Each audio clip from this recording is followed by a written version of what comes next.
নমস্কার, বৈচিত্র্যের বৈচিত্র্যময় জগতে আপনাদের স্বাগত জানাই। আজ রবিবাসরীয় দুপুরে আপনারা শুনতে চলেছেন বিভূতিভূষণ বন্দ্যোপাধ্যায়ের লেখা আরও একটি অসাধারণ গল্প, অভিশপ্ত। এটিকে অলৌকিক, অতিলৌকিক নাকি বেদনাঘন কোনো গল্প বলা যেতে পারে, তা আপনারাই বিচার করে দেখুন। আজকের গল্পটি আমরা নিয়েছি সুন্দর প্রকাশনী থেকে প্রকাশিত বিভূতিভূষণ গল্প সমগ্র প্রথম খণ্ড থেকে। তাহলে আর বেশি কথা না বাড়িয়ে শুনে নেওয়া যাক আমাদের আজকের গল্প, বিভূতিভূষণ বন্দ্যোপাধ্যায়ের লেখা অভিশপ্ত।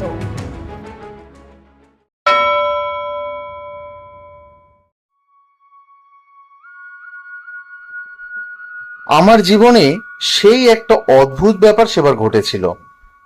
বছর তিনেক আগেকার কথা। আমাকে বরিশালের ওধারে যেতে হয়েছিল একটা কাজে। ও অঞ্চলের একটা গঞ্জ থেকে বেলা প্রায় 12টার সময় নৌকোয় উঠলুম। আমার সঙ্গে এক নৌকায় বরিশালের এক ভদ্রলোক ছিলেন। গল্পে গুজবে সময় কাটতে লাগলো। সময়টা পুজোর পরেই। দিনমানটা মেঘলা মেঘলা কেটে গেল। মাঝে মাঝে টিপটিপ করে বৃষ্টিও পড়তে শুরু হলো।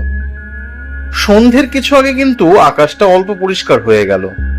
ভাঙা ভাঙা মেঘের মধ্যে দিয়ে চতুর্দশীর চাঁদের আলো অল্প অল্প প্রকাশ হলো। সন্ধ্যা হবার সঙ্গে সঙ্গে আমরা বড় নদী ছেড়ে একটা খালে পড়লুম। শোনা গেল খালটা এখান থেকে আরম্ভ হয়ে নোয়াখালীর উত্তর দিয়ে একেবারে মেঘনায় মিশেছে। পূর্ববঙ্গে সেই আমার নতুন যাওয়া। চোখে কেমন সব একটু নতুন নতুন ঠেকতে লাগলো। অপরিসর খালের দুধারে বৃষ্টি স্নাত কেয়ার জঙ্গলে মেঘে আধ ঢাকা চতুর্দশীর জ্যোৎস্না চিকমিক করছিল। মাঝে মাঝে নদীর ধারে বড় বড় মাঠ, সটি, বেত, ফার্ন গাছের বন জায়গায় জায়গায় খালের জলে ঝুঁকে পড়েছে। বাইরে একটু ঠান্ডা থাকলেও আমি ছইয়ের বাইরে বসে দেখতে দেখতে যাচ্ছিলাম। বরিশালের সে অংশটা সুন্দরবনের কাছাকাছি। ছোট ছোট খাল ও নদী চারিধারে। সমুদ্রও খুব বেশি দূরে নয়। 10-15 মাইল দক্ষিণ পশ্চিমে হাতিয়া ও সন্দ্বীপ।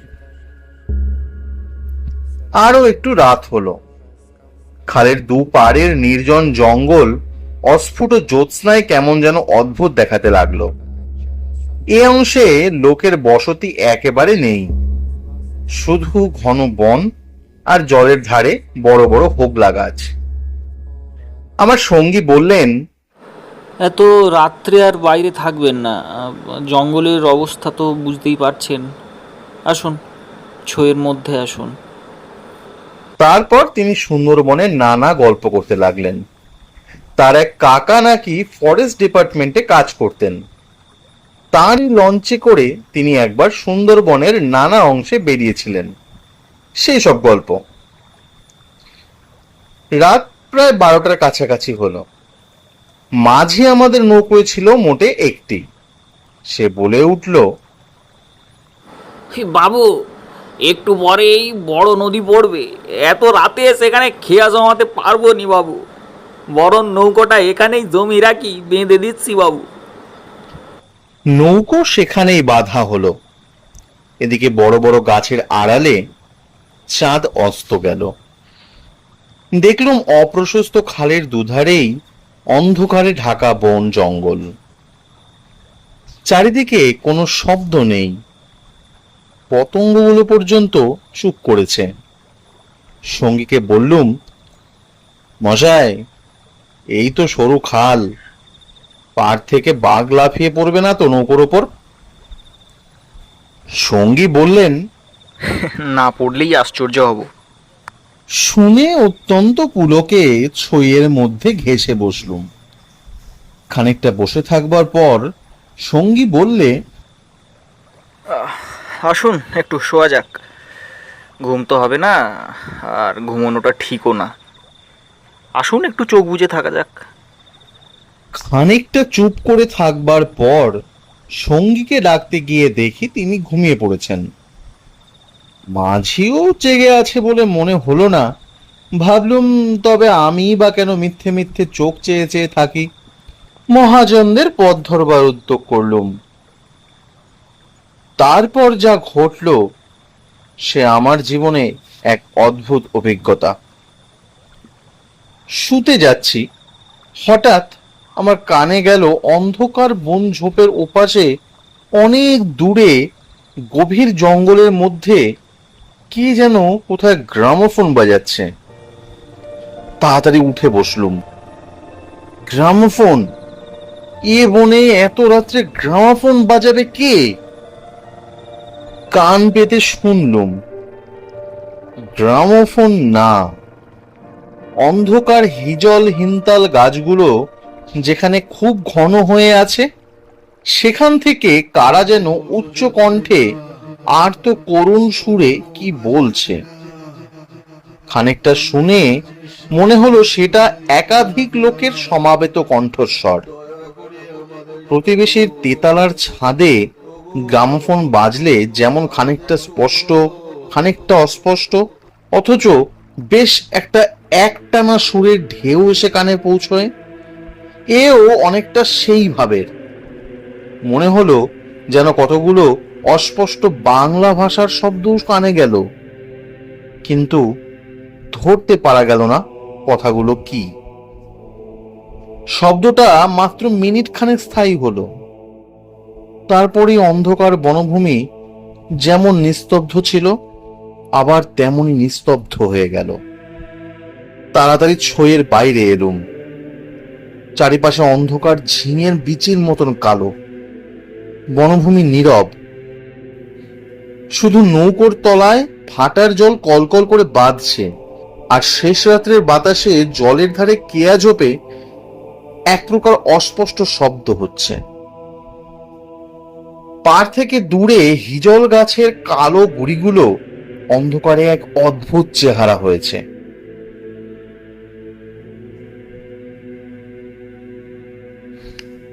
ভাবলুম সঙ্গীদের ডেকে তুলি, আবার ভাবলুম বেচারীরা ঘুমোচ্ছে, ডেকে কি হবে, তার চেয়ে বরং নিজে জেগে বসে থাকি।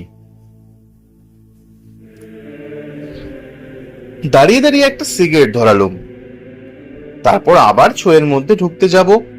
ঠিক এমন সময় সেই অন্ধকারে ঢাকা বিশাল বনভূমির কোনো একটা অংশ থেকে সুস্পষ্ট উচ্চারণ আর্ত করুণ ঝিঝি পোকার রবের মতো তীক্ষ্ণ তীরের মতন জমাট বাঁধা অন্ধকারের বুক চিরে আকাশে উঠল। ওগো নৌকা যাত্রীরা, তোমরা কোথায় কারা যাচ্ছ? ওগো নৌকা যাত্রীরা, তোমরা কারা যাচ্ছ? আমরা আমরা শ্বাস বন্ধ হয়ে মরলাম, আমাদের ওঠাও, ওঠাও, আমাদের বাঁচাও। নৌকোর মাঝিটা ধর্মর করে জেগে উঠল। আমি সঙ্গীকে ডাকলুম, মশাই, ও মশাই, উঠুন উঠুন। মাঝি আমার গায়ে ঘেঁষে এলো, ভয়ে তার গলার স্বর কাঁপছিল। বললে, আল্লাহ আল্লাহ, বাবু শুনতে পেয়েছেন? হ্যাঁ, কি কি মশাই, এইভাবে ডাকলেন কেন? কোনো জানোয়ার টানোয়ার নাকি? আমি ব্যাপারটা বললুম। তিনিও তাড়াতাড়ি ছইয়ের বাইরে এলেন। তিনজনে মিলে কান খাড়া করে রইলুম। চারিদিক আবার চুপ। ভাটার জল নৌকোর তলায় বেঁধে আগের চেয়েও জোরে শব্দ হচ্ছিল। সঙ্গী মাঝিকে জিজ্ঞাসা করলেন, এটা কি তবে? আগে হ্যাঁ বাবু, পাশেই কীর্তি পাশার গড়। তবে তুই এত রাতে এখানে নৌকো রাখলি কেন? বেকুব কোথাকার। 3 জন আছি বলেই রেখেছিল বাবু, ভাটার টানে নৌকো পিছিয়ে নেবার তো জো ছিল নি। কথাবার্তার ধরন শুনে সঙ্গীকে বললুম, কি মশাই, কি ব্যাপার, আপনি কিছু জানেন নাকি? ভয়ে যত না হোক বিস্ময়ে আমরা কেমন যেন হয়ে গিয়েছিলাম। সঙ্গী বললেন, ওরে, তোর সেই কেরোসিনের ডিবেটা জ্বালা, আলো জেলে বসে থাকা যাক, রাত এখনো ঢের বাকি। মাঝিকে বললুম। সে বললে, এ বাবু, আওয়াজ কানে গিয়েই তো আমার ঘুম ভেঙে গেল। আমি আরো দুবার ওই নৌকো বেয়ে যেতে যেতে ওটা শুনেছি বাবু। সঙ্গী বললেন, এটা এই অঞ্চলের একটা অদ্ভুত ঘটনা। তবে জায়গাটা সুন্দরবনের সীমানা বলে আর এই অঞ্চলে কোনো লোকালয় নেই বলে শুধু নৌকোর মাঝিদের কাছেই এটা সুপরিচিত। এর পেছনে একটা ইতিহাস আছে, সেটা অবশ্য নৌকোর মাঝিদের পরিচিত নয়। সেটাই আপনাকে বলি, শুনুন। তারপর ধূমায়িত কেরোসিনের ডিবার আলোয় অন্ধকার বনের বুকের মধ্যে বসে সঙ্গীর মুখে কীর্তিপাশার গড়ের ইতিহাসটা শুনতে লাগলুম। 300 বছর আগেকার কথা। মুনিম খাঁ তখন গৌড়ের সুবেদার। এ অঞ্চলে তখন বারভূঁইয়ার 2 প্রতাপশালী ভূঁইয়া, রাজা রামচন্দ্র রায় ও ঈশা খাঁ মসনদী আলীর খুব প্রতাপ। মেঘনার মোহনার বাইরের সমুদ্র, যাকে এখন সন্দ্বীপ চ্যানেল বলে, সেখানে তখন মগ আর পর্তুগিজ জলদস্যুরা শিকারান্বেষণে সৈন্যপক্ষীর মতো ওত পেতে বসে থাকত। সে সময় এখানে এরকম জঙ্গল ছিল না। এ সমস্ত জায়গা কীর্তিরায়ের অধিকারে ছিল। এইখানে তার সুদৃঢ় দুর্গ ছিল। মগ জলদস্যুদের সঙ্গে তিনি অনেকবার লড়েছিলেন। তার অধীনে সৈন্য সামন্ত, কামান, যুদ্ধের কোষা সবই ছিল। সন্দ্বীপ তখন ছিল পর্তুগিজ জলদস্যুদের প্রধান আড্ডা। এদের আক্রমণ থেকে আত্মরক্ষা করার জন্যে এই অঞ্চলের সকল জমিদারদের সৈন্যবল দৃঢ় করে গড়তে হতো। এ বনের পশ্চিম ধার দিয়ে তখন আর একটা খাল বড় নদীতে পড়ত। বনের মধ্যে তার চিহ্ন এখনো আছে। কীর্তি রায় অত্যন্ত অত্যাচারী এবং দুর্ধর্ষ জমিদার ছিলেন।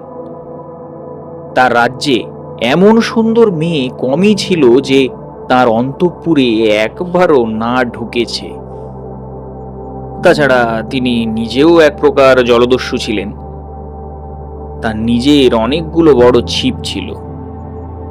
আশেপাশের জমিদারি, এমনকি নিজের জমিদারির মধ্যেও সম্পত্তিশালী গৃহস্থের ধনরত্ন, স্ত্রী কন্যা লুটপাট করা রূপ মহৎ কার্যে সেগুলি ব্যবহৃত হতো।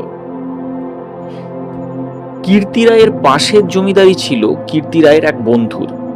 এরা ছিলেন চন্দ্রদ্বীপের রাজা রামচন্দ্র রায়ের পত্তনিদার। অবশ্য সে সময় অনেক পত্তনিদারের ক্ষমতা এখনকার স্বাধীন রাজাদের চেয়ে অনেক বেশি ছিল। কীর্তি রায়ের বন্ধু মারা গেলে তার তরুণ বয়স্ক পুত্র নরনারায়ণ রায় পিতার জমিদারির ভার পান। নরনারায়ণ তখন সবে যৌবনে পদার্পণ করেছেন, অত্যন্ত সুপুরুষ, বীর ও শক্তিমান। নরনারায়ণ কীর্তি রায়ের পুত্র চঞ্চল রায়ের সমবয়সী ও বন্ধু। সেবার কীর্তি রায়ের নিমন্ত্রণে নরনারায়ণ রায় তার রাজ্যে দিনকতকের জন্য বেড়াতে এলেন।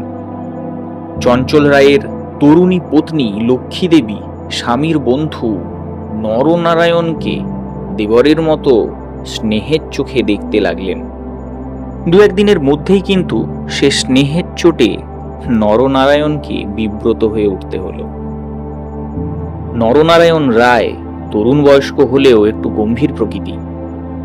বিদ্যুৎ চঞ্চলা তরুণী বন্ধুপত্নীর ব্যঙ্গ পরিহাসে গম্ভীর প্রকৃতি নরনারায়ণের মান বাঁচিয়ে চলা দুষ্কর হয়ে পড়ল।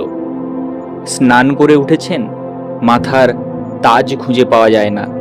নানা জায়গায় খুঁজে হয়রান হয়ে তার আশা ছেড়ে দিয়ে বসে আছেন।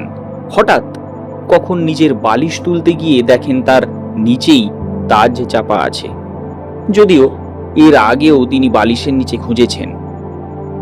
তার প্রিয় তরবারিখানা দুপুর থেকে বিকেলের মধ্যে 5 বার হারিয়ে গেল। আবার 5 বারই সম্পূর্ণ অপ্রত্যাশিত স্থান থেকে খুঁজে পাওয়া গেল। তাম্বুলে এমন সব দ্রব্যের সমাবেশ হতে লাগলো যা কোনো কালেই তাম্বুলের উপকারী নয়। তরল মস্তিষ্ক বন্ধুপত্নীকে কিছুতেই এঁটে উঠতে না পেরে অত্যাচারে জর্জরিত নরনারায়ণ রায় ঠিক করলেন তার বন্ধু স্ত্রীটিকে একটু ছিটগ্রস্ত। বন্ধুর দুর্দশায় চঞ্চল রায় মনে মনে খুব খুশি হলেও বাইরে স্ত্রীকে বললেন, দুদিনের জন্য এসেছে বেচারি, ওকে তুমি যে রকম বিব্রত করে তুলেছ, ও আর কখনোই এখানে আসবে না দেখো। যাক, দিন কয়েক এরকম কাটবার পর কীর্তি রায়ের আদেশে চঞ্চল রায়কে কি একটা কাজে হঠাৎ গৌড়ে যাত্রা করতে হলো। নরনারায়ণ রায়ও বন্ধুপত্নী কখনো কি করে বসে সেই ভয়ে দিন কতক সশঙ্ক অবস্থায় কালযাপন করার পর নিজের বজরায় উঠে হাঁফ ছেড়ে বাঁচলেন। যাবার সময় লক্ষ্মীদেবী বলে দিলেন, ভাই, এরপর আবার যখন এখানে আসবে, এমন একটা বিশ্বাসী লোককে সঙ্গে এনো, যে দিন রাত্রি শুধু তোমারই জিনিসপত্র ঘরে বসে চৌকি দেবে। বুঝলে তো আমি কি বলছি? নরনারায়ণ রায়ের বজরা রায়মহলের মোহনা ছাড়িয়ে যাবার একটু পরেই জলদস্যুদের দ্বার আক্রান্ত হল। তখন মধ্যাহ্নকাল। প্রখর রৌদ্রে বজরার দক্ষিণ দিকের দিগ্লয় প্রসারী জলরাশি সানানো তরোয়ালের মতো ঝকঝক করছিল। সমুদ্রের সে অংশে এমন কোনো নৌকো ছিল না যারা সাহায্য করতে আসতে পারে। সেটা রায়মঙ্গল আর কালবাহাদুর নদীর মুখ। সামনেই বার সমুদ্র, সন্দ্বীপ চ্যানেল, জলদস্যুদের প্রধান ঘাঁটি। নরনারায়ণের বজরার রক্ষীরা কেউ হত হলো, কেউ সাংঘাতিক জখম হলো। নিজেই নরনারায়ণ দস্যুদের আক্রমণ প্রতিহত করতে গিয়ে উরুদেশে কিসের খোঁচা খেয়ে সংজ্ঞাশূন্য হয়ে পড়লেন। জ্ঞান হলে দেখতে পেলেন তিনি এক অন্ধকার স্থানে শুয়ে আছেন। তার সামনে কি যেন একটা বড় নক্ষত্রের মতন জ্বলছে। খানিকক্ষণ জোরে চোখের পলক ফেলবার পর তিনি বুঝলেন, যাকে নক্ষত্র বলে মনে করছিলেন তা প্রকৃতপক্ষে একটি অতি ক্ষুদ্র গবাক্ষ পথে আগত দিবালোক। নরনারায়ণ দেখলেন তিনি একটি অন্ধকার কক্ষের আর্দ্র মেজের ওপর শুয়ে আছেন, ঘরের দেওয়ালের স্থানে স্থানে সবুজ শ্যাওলার দল গজিয়ে। আরো কদিন, আরো করাত এখানে কাটল। কেউ তার জন্য কোনো খাদ্য আনলে না। তিনি বুঝলেন, যারা তাকে এখানে এনেছে তাকে না খেতে দিয়ে মেরে ফেলাই তাদের একমাত্র উদ্দেশ্য। মৃত্যু, সামনে নির্মম মৃত্যু। সেদিনমানও কেটে গেল। আঘাতজনিত ব্যথায় এবং ক্ষুধা তৃষ্ণায় অবসন্ন দেহ নরনারায়ণের চোখের সামনে থেকে গবাক্ষ পথের শেষ দিবালোক মিলিয়ে গেল। তিনি অন্ধকার ঘরের পাষাণ শয্যায় ক্ষুধা কাতর দেহ প্রসারিত করে অধীরভাবে মৃত্যুর অপেক্ষা করতে লাগলেন। প্রকৃতির একটা ক্লোরোফর্ম আছে, যন্ত্রণা পেয়ে মরেছে এমন প্রাণীকে মৃত্যু যন্ত্রণা থেকে বাঁচাবার জন্য সেটা মুমূর্ষু প্রাণীকে অভিভূত করে। ধীরে ধীরে যেন সেই আনন্দময়ী মৃত্যু তন্দ্রা এসে তাকেও আশ্রয় করলে। অনেকক্ষণ পরে, কতক্ষণ পরে তা তিনি বুঝতে পারলেন না, হঠাৎ আলো চোখে এলে তা তন্দ্রাঘোর কেটে গেল। বিস্মিত নরনারায়ণ চোখ মেলে দেখলেন তার সামনে প্রদীপ হস্তে দাঁড়িয়ে তার বন্ধুপত্নী লক্ষ্মী দেবী। কথা বলতে গিয়ে লক্ষ্মী দেবীর ইঙ্গিতে নরনারায়ণ থেমে গেলেন। লক্ষ্মী দেবী তার প্রদীপটি আঁচল দিয়ে ঢেকে নরনারায়ণকে তার অনুসরণ করতে ইঙ্গিত করলেন। একবার নরনারায়ণের সন্দেহ হলো, এসব স্বপ্ন নয় তো? কিন্তু ওই যে দীপশিখার উজ্জ্বল আলোর আর্দ্র ভিত্তিগাত্রের সবুজ শ্যাওলার দল স্পষ্ট দেখা যায়। নরনারায়ণ শক্তিমান যুবক, ক্ষুধায় দুর্বল হয়ে পড়লেও নিশ্চিত মৃত্যুর গ্রাস থেকে বাঁচবার উৎসাহে তিনি দৃঢ় পদে অগ্রবর্তিনী ক্ষিপ্রগামিনী বন্ধুপত্নীর পশ্চাৎ পশ্চাৎ চললেন। একটা বক্রগতি পাথরের সিঁড়ি দিয়ে উপরে উঠে একটি দীর্ঘ সুড়ঙ্গ পার হবার পর তিনি দেখলেন যে তারা কীর্তিরায়ের প্রাসাদের সামনে খাল ধারে এসে পৌঁছেছেন। লক্ষ্মীদেবী একটা ছোট বেতে বোনো থলি বার করে তার হাতে দিয়ে বললেন, এতে অল্প কিছু খাবার আছে, কিন্তু এখানে খেও না। তুমি সাঁতার জানো তো? তাহলে খাল পার হয়ে ওপারে গিয়ে কিছু একটা খেয়ে নাও, তারপর যত শিগগিরই পারো এখান থেকে পালিয়ে যাও। ব্যাপার কি নরনারায়ণ একটু একটু বুঝলেন। তার বিস্তৃত জমিদারি কীর্তিরায়ের জমিদারির পাশেই এবং তার অবর্তমানে কীর্তিরাই ধনুর্যমর্দনের বংশধরদের ভবিষ্যৎ পত্তনিদার। অত বড় বিস্তৃত ভূসম্পত্তি সৈন্য সামন্ত কীর্তিরায়ের হাতে এলে তিনি কি আর কিছু গ্রাহ্য করবেন? কীর্তিরায় যে মাথা নিচু করে আছেন, তার এই কি কারণ নয় যে তার এক পাশে বাকলা চন্দ্রদ্বীপ, অন্য পাশে ভুলুয়ার প্রতাপশালী ভূঁইয়া রাজা লক্ষণমাণিক্য? প্রদীপের আলোয় নরনারায়ণ দেখলেন তার বন্ধুপত্নীর মুখে সে চাটুল হাস্যরেখার চিহ্নও নেই। তার মুখখানি সহানুভূতিতে ভরা মাতৃমুখের মতন স্নেহ কোমল হয়ে এসেছে। তার চারিপাশে গাঢ় অন্ধকার, মাথার উপর আকাশের বুক চিরে দিগন্ত বিস্তৃত উজ্জ্বল ছায়াপথ, নিকটেই খালের জল জোর ভাটার টানে তীরের পোগলা গাছ দুলিয়ে কলকল শব্দে বড় নদীর দিকে ছুটছে। নরনারায়ণ আবেগপূর্ণ সুরে জিজ্ঞাসা করলেন, বউ ঠাকুরন, চঞ্চল কি এর মধ্যে আছে? লক্ষ্মীদেবী বললেন, না ভাই, তিনি কিছু জানেন না এসব বিষয়ে। এসব শ্বশুর ঠাকুরেরই কীর্তি, এই জন্য তিনি তাকে অন্য জায়গায় পাঠিয়েছেন। এখন আমি বুঝতে পারছি গৌটর ওসব মিথ্যা। নরনারায়ণ দেখলেন লজ্জায় দুঃখে তার বন্ধুপত্নীর মুখ বিবর্ণ হয়ে উঠেছে। লক্ষ্মীদেবী আবার বললেন, আমি আজ ব্যাপারটা জানতে পারলাম। ঘরের পাইক সর্দার আমায় মা বলে ডাকে। তাকে দিয়ে দুপুর রাতের সব পাহারা আমি সরিয়ে রেখে দিয়েছিলাম। তাই বউ ঠাকুরন, আমার এক বোন ছেলেবেলায় মারা গিয়েছিল। তুমি আমার সেই বোন। আজ আজ আবার ফিরে এলে।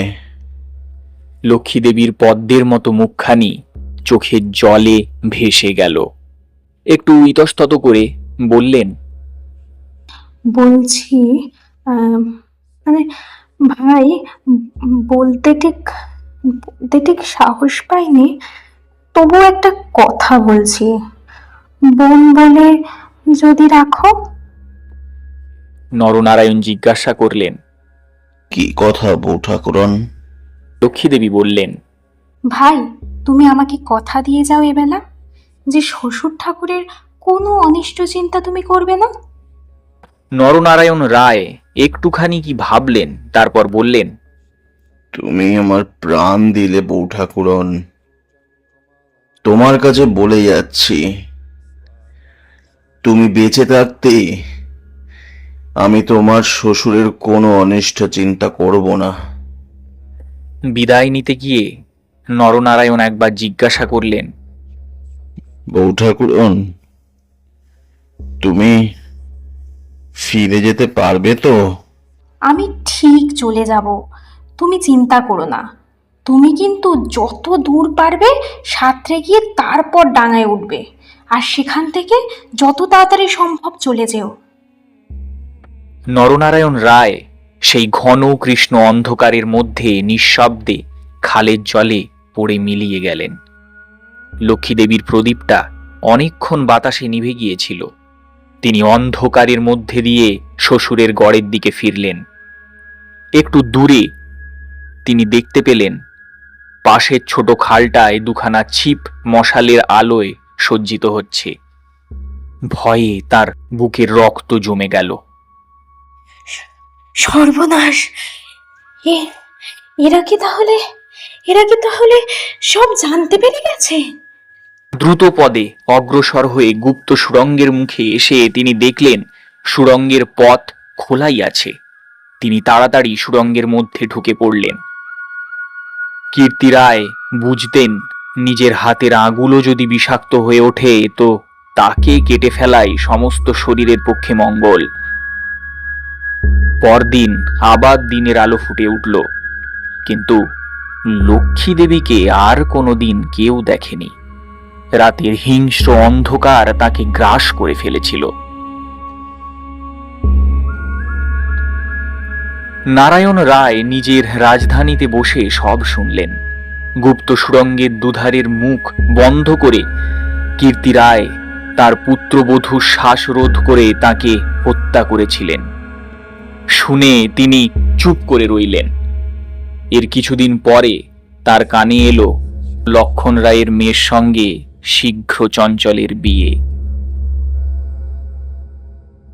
সেদিন রাত্রে চাঁদ উঠলে নিজের প্রাসাদ শিখরে বেড়াতে বেড়াতে চারিদিকের শুভ্র সুন্দর আলোয় সাগরের দিকে দৃষ্টিপাত করে দৃঢ়চিত্র নারায়ণ রায়েরও চোখের পাতা যেন ভিজে উঠল।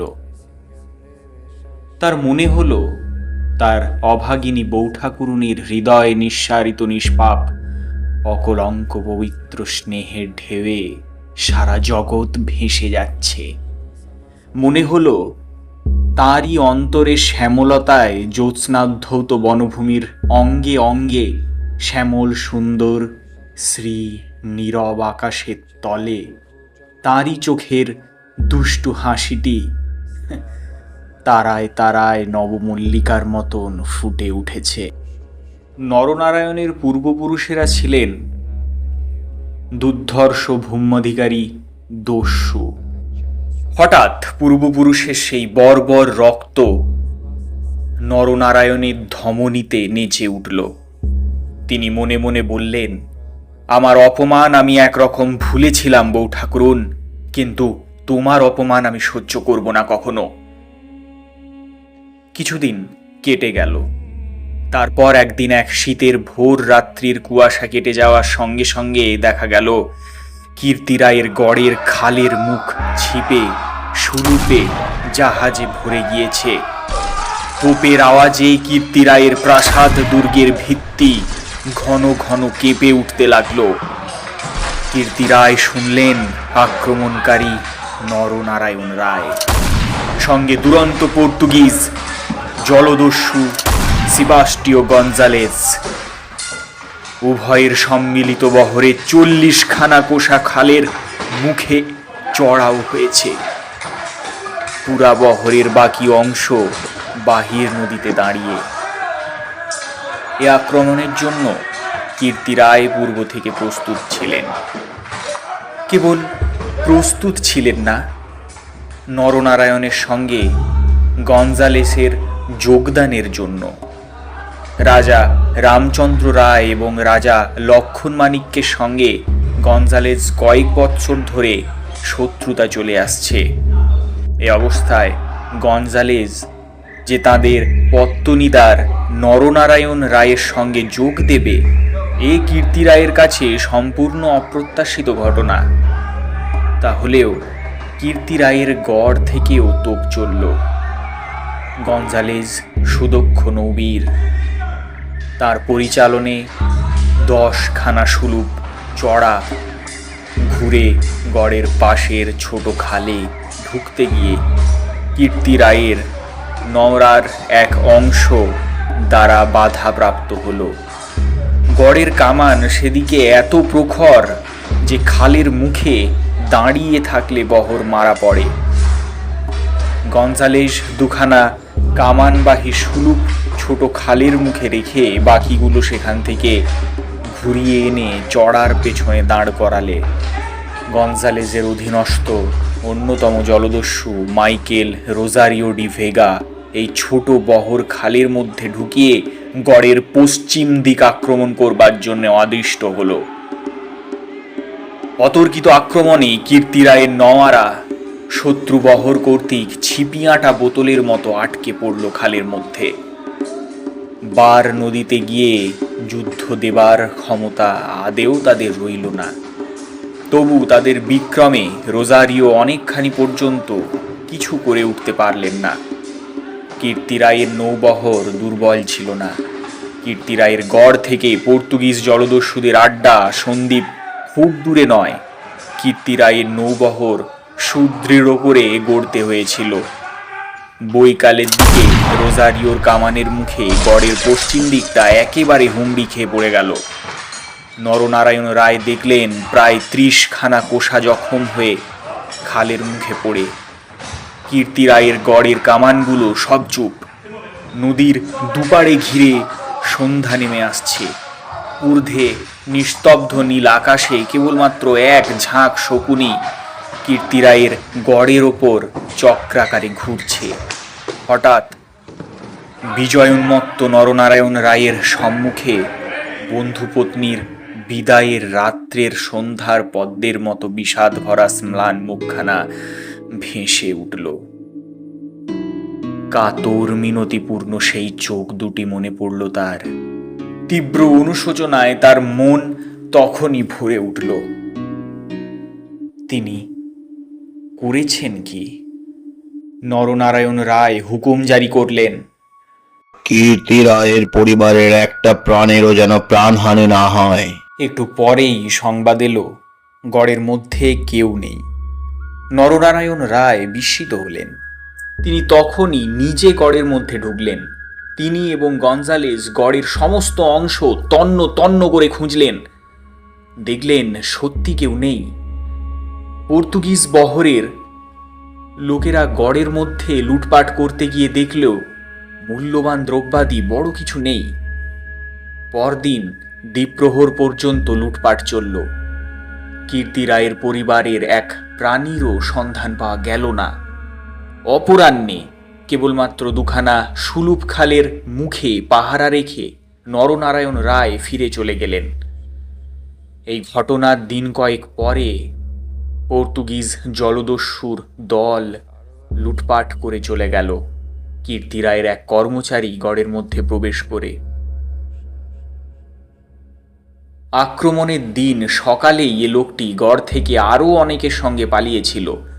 ঘুরতে ঘুরতে একটা বড় থামের আড়ালে সে দেখতে পেলে একজন আহত মুমূর্ষু লোক তাকে ডেকে কি একটা বলবার চেষ্টা করছে। কাছে গিয়ে সে লোকটা চিনলে। লোকটি কীর্তি রায়ের পরিবারের এক বিশ্বস্ত পুরনো কর্মচারী। তার মৃত্যুকালীন অস্পষ্ট বাক্যে আগন্তুক কর্মচারীটি মোটামুটি যা বুঝলে তাতেই তার কপাল ঘেমে উঠল। সে বুঝলে কীর্তি রায় তার পরিবারবর্গ এবং ধনরত্ন নিয়ে মাটির নিচের এক গুপ্ত স্থানে আশ্রয় নিয়েছেন এবং এই লোকটি একমাত্র তার সন্ধান জানে। তখনকার আমলে এই গুপ্ত গৃহগুলি প্রায় সকল বাড়িতেই থাকতো এবং এর ব্যবস্থা এমন ছিল যে বাইরে থেকে কেউ এগুলো না খুলে দিলে তা থেকে বেরুবার উপায় নেই। কোথায় যে মাটির নিচে ঘর তা স্পষ্ট করে বলবার আগেই আহত লোকটি মারা গেল।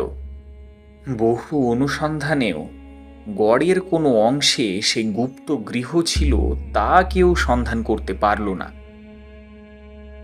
এই রকমে কীর্তি রায় ও তার পরিবারবর্গ অনাহারে তিলে তিলে শ্বাসরুদ্ধ হয়ে গড়ের যে কোন নিভৃত ভূগর্ভস্থ কক্ষে মৃত্যুমুখে পতিত হলেন তার আর কোনো সন্ধানই হল না। সেই বিরাট প্রাসাদ দুর্গের পর্বত প্রমাণ মাটি পাথরের চাপে হতভাগ্যদের সাদা হাড়গুলো কোন বায়ুশূন্য অন্ধকার ভূকক্ষে তিলে তিলে গুঁড়ো হচ্ছে কেউ তার খবর পর্যন্ত জানে না। ওই ছোট খালটা প্রকৃতপক্ষে সন্দীপ চ্যানেলেরই একটা খাড়ি। খাড়ির ধার থেকে একটুখানি গেলে গভীর অরণ্যের ভেতর কীর্তি রায়ের গড়ের বিশাল ধ্বংসস্তূপ এখনো বর্তমান আছে দেখা যাবে। খাল থেকে কিছু দূরে অরণ্যের মধ্যে 2 সার প্রাচীন বকুল গাছ দেখা যায়। এখন এ বকুল গাছের সারের মধ্যে দুর্ভেদ্য জঙ্গল আর শুলো কাটার বন। তখন এখানে রাজপথ ছিল। আর খানিকটা গেলে একটা বড় দিঘি চোখে পড়বে। তারই দক্ষিণে কুঁচো ইটের জঙ্গলাবৃত্ত স্তূপে অর্ধপ্রেথিত হাঙর মুখ পাথরের কড়ি, ভাঙা থামের অংশ, বার ভূঁইয়াদের বাংলা থেকে, রাজা প্রতাপাদিত্য রায়ের বাংলা থেকে বর্তমান যুগের আলোয় উঁকি মারছে। দিঘির যে ইষ্টক সোপানে সকাল সন্ধ্যায় অতীত যুগের রাজবধূদের পায়ের অলতক রাগ ফুটে উঠত, এখন সেখানে দিনের বেলায় বড় বড় বাঘের পায়ে থাবা পড়ে। গোখরো কেউটে সাপের দল ফনা তুলে ঘুরে বেড়ায়। বহুদিন থেকেই এখানে একটা অদ্ভুত ব্যাপার ঘটে থাকে। দুপুর রাতে গভীর বনভূমি যখন নীরব হয়ে যায়, হিস্তাল হিজল গাছের কালো গুঁড়িগুলো অন্ধকারে যখন বনের মধ্যে প্রেতের মতো দাঁড়িয়ে থাকে, সন্দীপ চ্যানেলের জোয়ারের ঢেউয়ের আলো উৎক্ষেপিত লোনা জল খাড়ির মুখে জোনাকির মতন জ্বলতে থাকে, তখন খাল দিয়ে নৌকো বেয়ে যেতে যেতে মোম মধু সংগ্রহকেরা কতবার শুনেছে অন্ধকার বনের মধ্যে এক গভীর অংশ থেকে কারা যেন আর্তস্বরে চিৎকার করছে।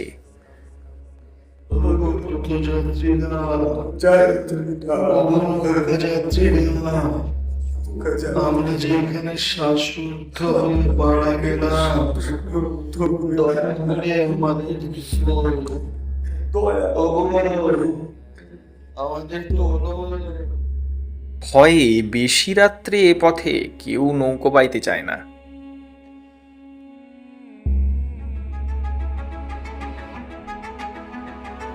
এতক্ষণ আপনারা শুনছিলেন বিভূতিভূষণ বন্দ্যোপাধ্যায়ের লেখা একটি অসাধারণ ছোট গল্প অভিশপ্ত। গল্পের সূত্রধার আমি রায়া, গল্পকথক প্রীতম এবং অনিমেষ, অন্যান্য চরিত্রে প্রীতম, রায়া এবং অনিমেষ, পোস্টার ডিজাইন এবং স্পেশাল সাউন্ড এফেক্টসে প্রীতম। আবার দেখা হবে আগামী রবিবার অন্য কোনো নতুন একটি গল্প নিয়ে। ততক্ষণ পর্যন্ত আপনারা আমাদের চ্যানেলটিকে সাবস্ক্রাইব করে আমাদের পাশে থাকুন আর এইভাবেই ভালোবাসা দিতে থাকুন আর শুনতে থাকুন বৈচিত্র্য গল্প বুক। ধন্যবাদ।